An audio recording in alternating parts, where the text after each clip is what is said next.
Digital media ప్రాధాన్యత రోజురోజుకు పెరిగిపోతున్న నేపథ్యంలో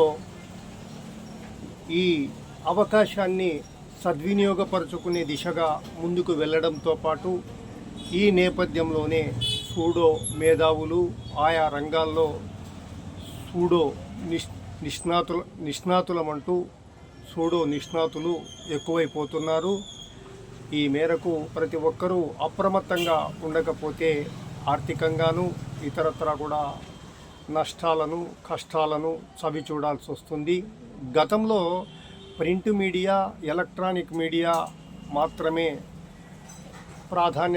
మీడియా రంగంలో ప్రాధాన్యత కలిగిన రోజుల్లో ఇటువంటి సూడో ఆయా రంగాల్లో తాము నిష్ణాతులమంటూ చెప్పుకునే సూడో నిష్ణాతుల పట్ల ప్రజల్లో అంత ప్రాధాన్యత ఉండేది కాదు.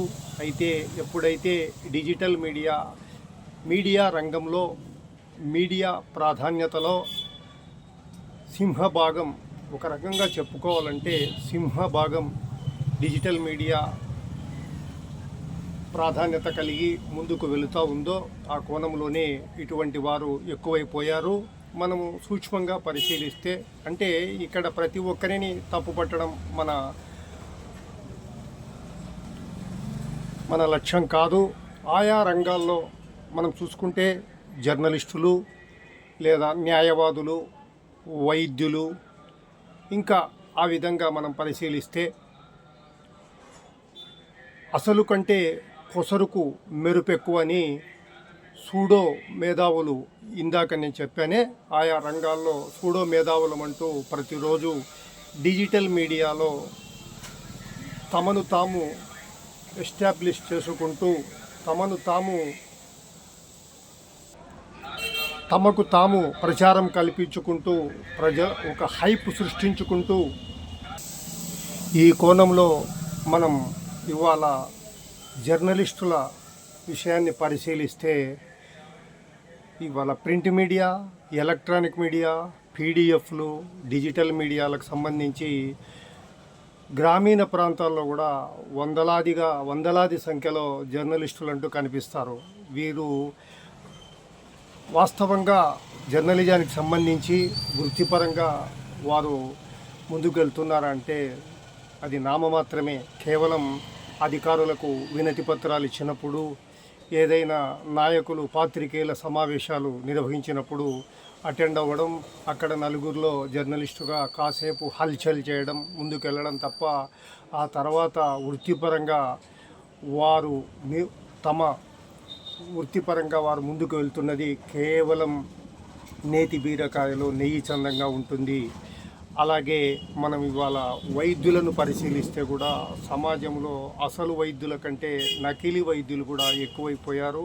కొండొకచో వీరిదే ప్రజలకు సేవలు అందించడంలో వీరే అగ్రభాగాన ఉంటున్నారు. ఇక ఈ రెండు రంగాలను మించి మనం పరిశీలిస్తే న్యాయవాదులం. ఇవాళ కొంతమంది న్యాయవాదులు అటు రాజకీయ రంగంలో ఇటు న్యాయవాద వృత్తిలో తాము అగ్రగాములన్నట్టు తమను తాము హైప్ చేసుకుంటూ ముందుకు వెళ్తున్నారు.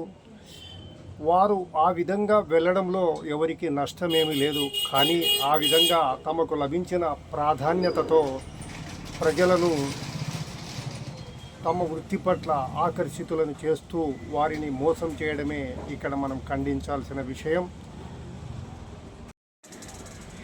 ఇటువంటి సూడో పెద్ద మనుషులు ప్రజలను మోసగించడానికి తమ నైపుణ్యాన్ని ప్రదర్శిస్తూ ముందుకెళ్తుంటే కొన్నిసార్లు సామాజిక పరంగా కార్యక్రమాల్లో కానీ రాజకీయ కార్యక్రమాల్లో కూడా వీరే పెద్ద మనుషులుగా చలామణవుతూ ఆ కార్యక్రమాల్లో విఐపీలుగా కూడా వీరు ప్రత్యక్షమవుతుంటే నవ్వాలో ఏడవాలో తెలియని పరిస్థితి నెలకొంది. ఇక్కడ మనం ఈ సందర్భంగా మనం చెప్పుకోవాల్సిన విషయం, ఇటువంటి వారి పట్ల ప్రజలు అప్రమత్తంగా ఉండాలి. తాము ఈ మేరకు ముందుకు వెళ్ళాల్సి వచ్చినప్పుడు వారు ఆయా రంగాల్లో నిష్ణాతులేనా, నిపుణులేనా, నైతికంగా ముందుకు వెళ్తున్నవారేనా కనుక్కొని ముందుకు వెళ్ళాలి తప్ప లేకపోతే ఆర్థికంగా నష్టపోవడంతో పాటు ఇతరత్ర కూడా వారు బాధితులుగా మిగిలిపోవాల్సి వస్తుంది. సో ఫ్రెండ్స్,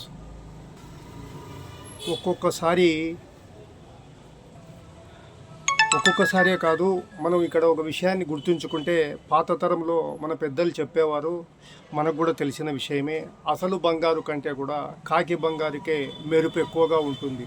కాబట్టి నిష్ణాతులైన ఆయా రంగాల్లో నిష్ణాతులై నిత్యం వృత్తిపరంగా నిబద్ధతతో ముందుకు వెళ్తున్న వారి కంటే కూడా ఇలాంటి వారే ఎక్కువగా షైన్ అవుతారు. ప్రజల్లో వారికే గుర్తింపు వస్తుంది.